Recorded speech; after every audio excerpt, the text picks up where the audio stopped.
Have I got a shocker for you this morning? Wow. Jesus walking on water has nothing to do with Jesus walking on water. Hear me out. Yeah, that's what you think. If you carefully study the one or two accounts in no, there has to be at least two accounts in the two gospels, separate ones, but if you read them both and you look at them and you combine them very carefully, you'll be surprised what I'm not going to tell you what it is until I explain you how you get there. But they finish some sort of gathering. It might have been the multiplying of the fish and the bread stuff. Might have been. But Jesus goes into a garden to meditate. That was his custom. Not going to the temple. He was always in a garden meditating, even at night.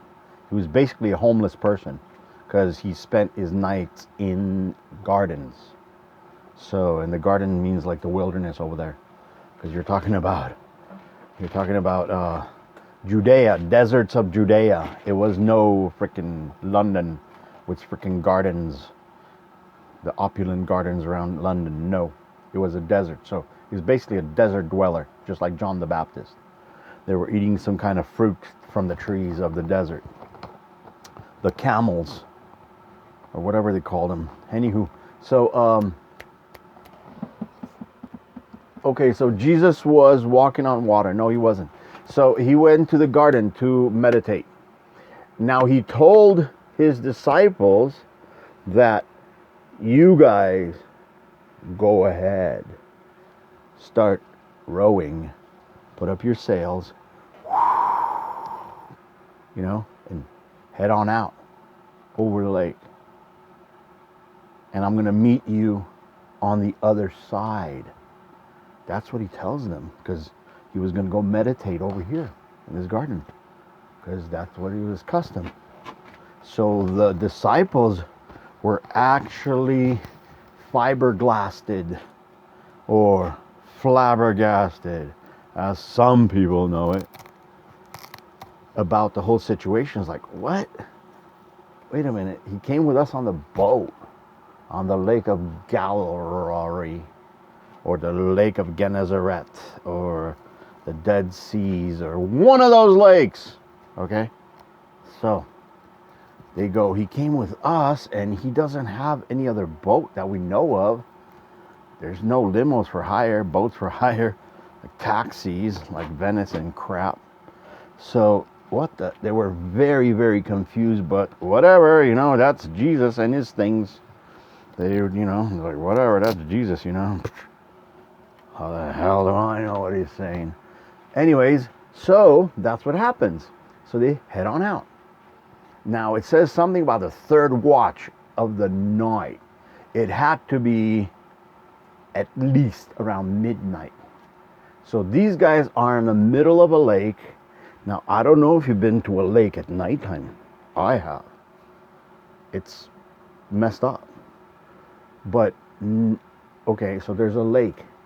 But, so it's the middle of the night. And you might say, well, yeah, you can see them. If there's a full moon, it's like daytime at night. So you can see people. But there was a storm.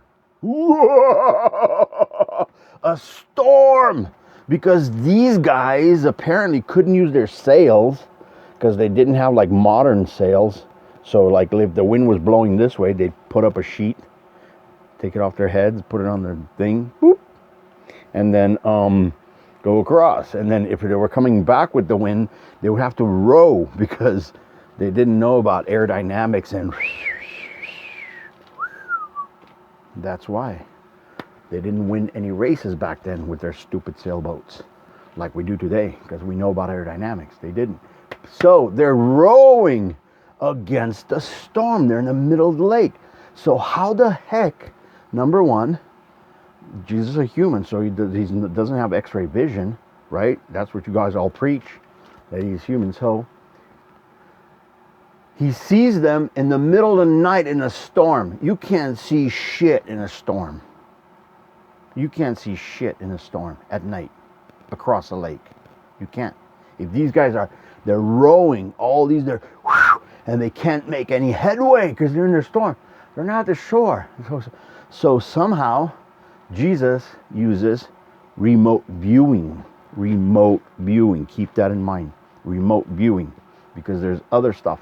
But he's using remote viewing. All right. So it says, crap. I got to go help these guys or something. So he goes, no, you know what? I'm going to forget that. I'm just going to go just meet them across the lake. Forget it. Let them deal with it. So he starts going across. But you ever been... Now you picture a pool in a backyard, like in Malibu. And Jesus is like walking across the water and everybody's like, oh, how is he doing that?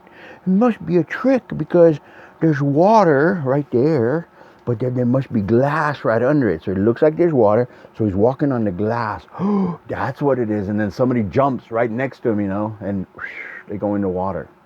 And they go, oh, it can't be the glass. So how does he do it? It crosses a little.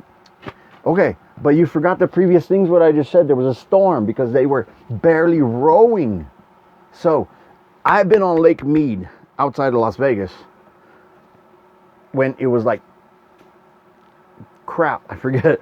There was some kind of a wind like 10 mile per hour or something, but there was like chops on there. And the boat was having a bad time just going over the stupid little chops. So now, if you were walking on the surface of this, well, how the heck would you be walking? The boat had a difficult time going over this, right? So if you're walking, what are you doing? Going whoop, whoop, whoop. Was that what Jesus was doing? Was going on over the waves? Whoop, whoop, whoop, whoop. Or was he going like doing, doing, doing, doing on the each top? What? You have chops. If there's wind, there's chops. It's not flat like in Hollywood Hills. You know those rich people? No. Jesus was on a stupid lake. That's the whole story, right? Okay. So he's like doing, doing, doing, doing. So there's a problem. He wasn't walking on water because there's another hint. When the guys in the boat rowing, right? They see Jesus or whatever he's doing. They got scared. They got really, really scared. They had like fear upon them. Woo! And I believe Jesus said, whoa, fear not, it's just me, Jesus. And these guys like, no, that cannot be you. You look like a phantom. A phantom. Well, do phantoms skip across the waters when it's choppy? Do phantoms float across the water? What's going on? You see, there's a phantom. These guys don't even know. He has to speak to them. They don't recognize him. But he's still in phantom shape. So he goes, kind of like, prove it to us. And then Peter says, okay, then I can do the same thing too. Well, Peter didn't sink in the water. That's just crap they just put in there. What happened was Peter, remember, Peter's full of demon. That's what Jesus told him. Get thee behind you, demon, Satan. You see? So just keep that in mind. So he was infused with Satan, with demon. So Peter tried to attain that phantomship that Jesus was doing. You see? They don't want you to know this. Shh, quiet.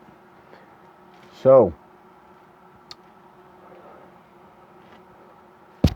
they were doing this thing, right? Okay. So Peter tries to do this thing, switch to phantom thing, but he couldn't. So that's what was the sinking feeling, like he was drowning. So then Jesus says, fine, since you're so stupid, And you can't do stuff that I told you, because that's what apprentices are. Disciples are apprentices. I said disciples are supposed to learn what the master is doing, and he couldn't do it because he was full of demon. So Jesus came out of his phantom shape and got in the boat with him. And I don't think he said wind be still on that one, because that was a different time. He was already asleep on the boat. So that's what happens. What Jesus was doing, because he wasn't planning on stopping there. He was going to go across the boat. What Jesus was doing was teleporting. Jesus was teleporting. So Jesus walking on water is actually teleporting, not Jesus walking on water. That's what you should be able to do. Jesus said, whatever I can do, you can do, but twice as better. That's what he said. Goodbye.